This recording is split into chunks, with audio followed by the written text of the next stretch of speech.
Ahmed Serwi to present his talk on transvenous embolization of cerebral AV malformations. Dr. Ahmed Serwi is one of the intelligent neuroendovascular interventionists, and he is always seeking for the innovations. Dr. Ahmed, please.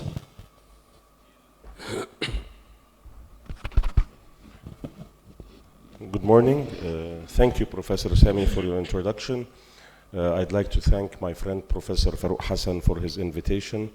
Professor Farouk asked me to present something about the technique I use in transvenous embolization for cerebral AVMs. I used a reversed pressure cooker technique, but to understand the reversed pressure cooker technique, we have to first describe the pressure cooker technique. Both pressure cooker and reversed pressure cooker were described by the Professor Chapeau and his team in Essen. And the aim of this technique is to form an anti-reflux plug to allow the forward advance of the liquid embolic agent. To do the pressure cooker or the reversed pressure cooking, whether you're doing it from the arterial side or from the venous side, we use two microcatheters. The first microcatheter is a detachable tip microcatheter, which we advance. And then we place a second microcatheter between the distal end of the first one and the marker where it should be detached. From the second microcatheter, which is usually a magic or a marathon or an echelon, we form our anti-reflux plug. This anti-reflux plug could be formed of onyx and glue. It can be formed of glue and coils. There are many other combinations to form this plug. After forming the plug, we retrieve the microcatheter and then start injecting onyx in the pressure cooking technique from the arterial to the venous side, or in the reversed pressure cooker from the venous to the arterial side until we reach the opposite side and inject retrogradely. I will show 4 cases just to demonstrate the technique we use. This is a 30-year-old gentleman with a ruptured left parietal arteriovenous malformation. Here we can see the malformation. Here we can see it better. There are no accessible arteries feeding it, and it has a single draining vein. This is the lateral view. Here is the AVM, and then here we can start seeing the draining vein. In this case, we introduced through a jugular approach an 8 French Guider soft tip guiding catheter that we advanced to the straight sinus, and then we advanced the first catheter, which is the sonic. This is the sonic catheter, advanced through the vein, navigated through the vein, and then another one beside it, the magic, until we reach a good position for both catheters. Here we can see the 4 markers. This is the distal sonic. This is the magic, this is the intermediate marker for the sonic, and this is the proximal marker. And then we start here injecting. First, in this case, this was the first case actually that I did here in Cairo at the International Medical Center. This case, I injected first some squid 12, and then we formed the plug with glue, 50% glue, retrieved the magic, and then started injecting again the squid 12 to occlude the arterial supply retrogradely from the vein to the artery. This is the cast after embolization, and this is the end result of the embolization. Here, this is the AP and the lateral view showing complete obliteration of the malformation. This is another case. It's a 26-year-old gentleman with left parietal arteriovenous malformation, ruptured 2 years before. Here we can see on the lateral view that there are no accessible feeders.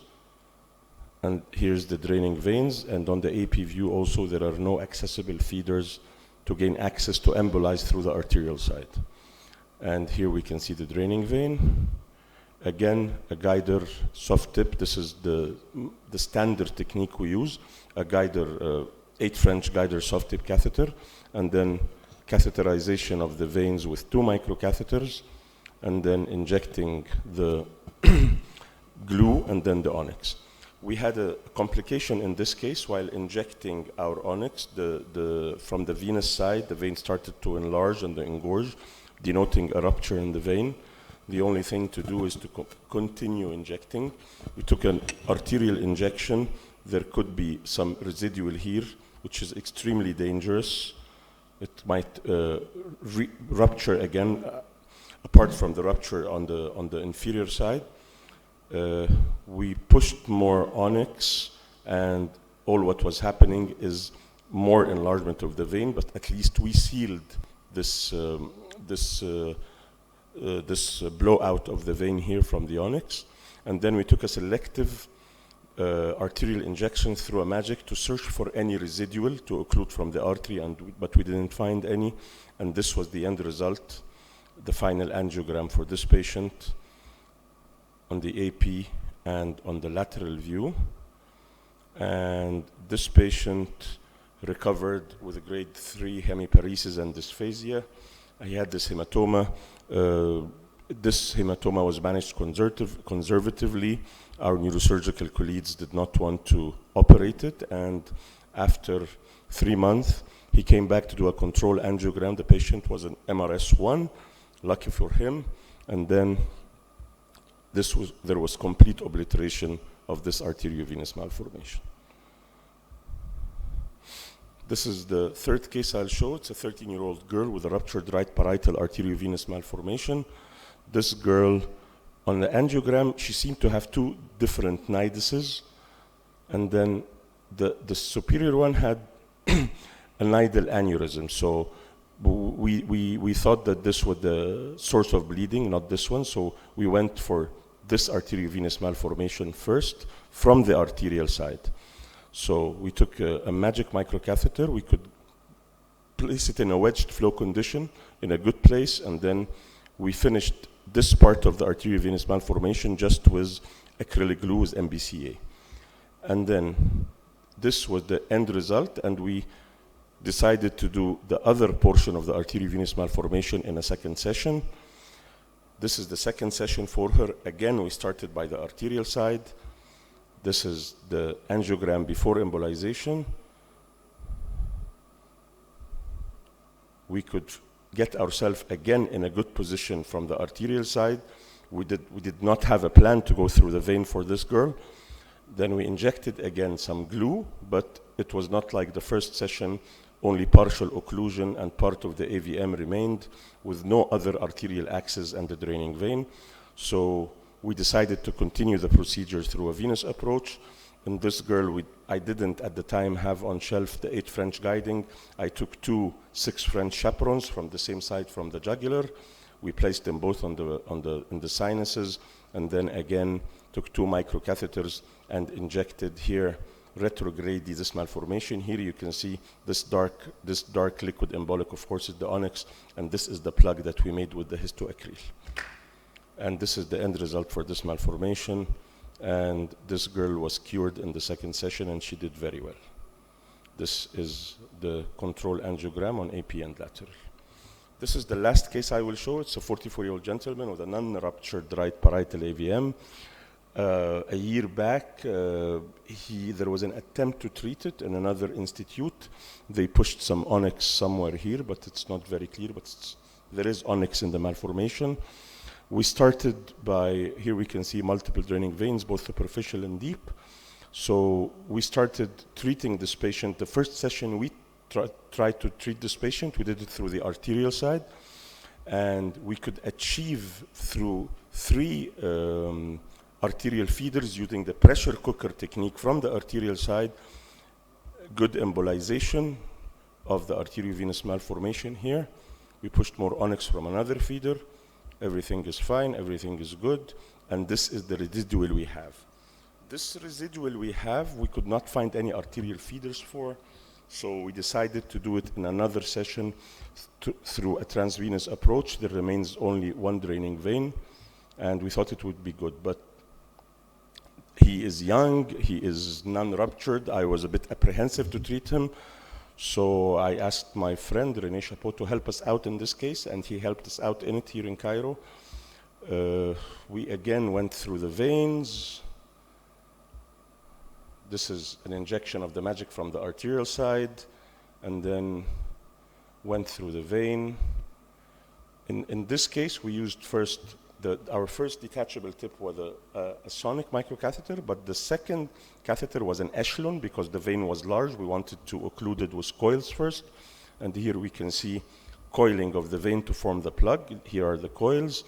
And then we injected glue. This way you have a very good plug. And then we started injecting onyx retrogradely into these feeders around the periphery of the AVM. And finally we could get all the feeders, and this patient was cured, and he did extremely well. Just a small technical note.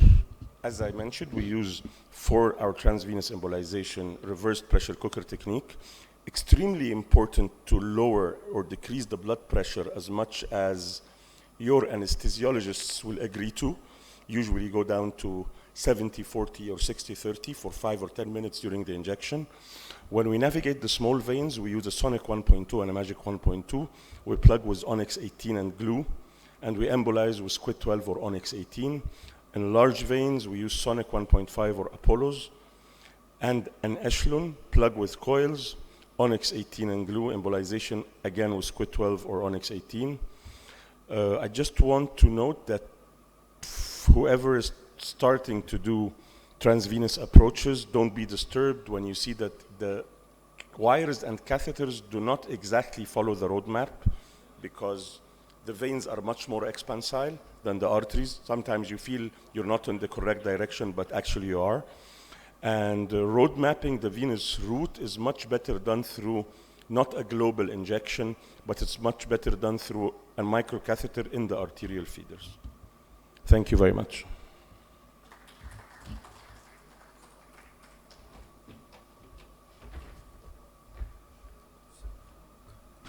Dr. Serwi, thank you very much for your presentation. This is one of the advances in neurointervention, the venous approach.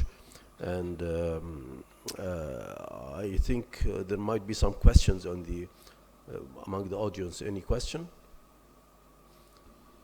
So I want to ask you, Dr. Serwi, case 1, 2, and 3, where you had a simple single draining vein, and the last one you had the multiple draining veins.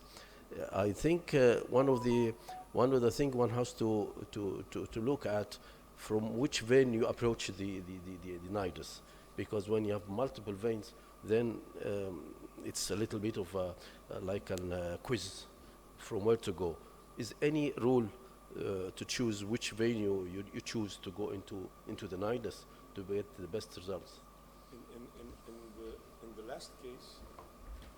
last case, after doing the arterial session, most of the veins disappeared, and there was probably one large vein and one small vein.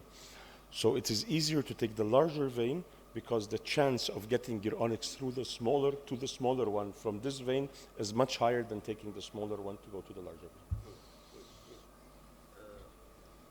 But also you can do, but I have not done it, but I know that you can do for sure multiple veins not finishing the AVM. I mean, if there is no access to the arteries and there are 3 or 4 draining veins, you can do a session for each vein, and then do another session for the second vein with the compartment that it drains.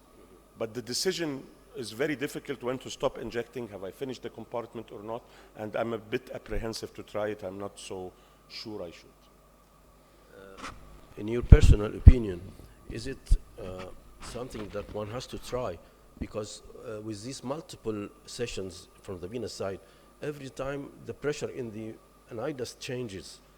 I mean that the chance of rupture, because when you occlude partially and you still have multiple draining veins, you still have, every time you go, you might be facing the chance of rupturing of the nidus more. Do you agree on this? Because some people said that. I believe that with each part of the AVM that you occlude, the pressure inside the whole of the AVM decreases, it does not increase.